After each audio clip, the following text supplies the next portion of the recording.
Hello, నేను మీ అపర్ణ. ఈరోజు మీకు కోనసీమ స్పెషల్ పొట్టిక బుట్టలు ఎలా చేయాలో చూపించబోతున్నాను. ఈ బుట్టల్ని పనసాకుతో చేస్తాం కాబట్టి చాలా హెల్దీ అండ్ స్కిన్ కి కూడా చాలా మంచిది. ఇక లేట్ చేయకుండా రెసిపీలోకి వెళ్ళిపోదాం. ముందుగా ఒక గ్లాసు మినప్పప్పుని కనీసం 3 గంటలు నానబెట్టుకోవాలి.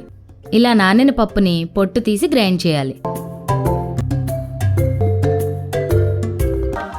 2 గ్లాసుల బియ్యం నూకని నీళ్లతో బాగా వాష్ చేయాలి. నేను 1 గ్లాసు మినపప్పు తీసుకున్నాను కాబట్టి 2 గ్లాసుల బియ్యం నూక తీసుకున్నాను.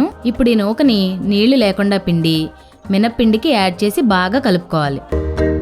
ఇలా కలిపిన పిండిని 1 గంట పక్కనుంచాలి. ఈ లోపుగా పనసాకుల్ని నీళ్లతో వాష్ చేసి 3 లేదా 4 ఆకుల్ని ఇలా పుల్లతో కుట్టుకోవాలి.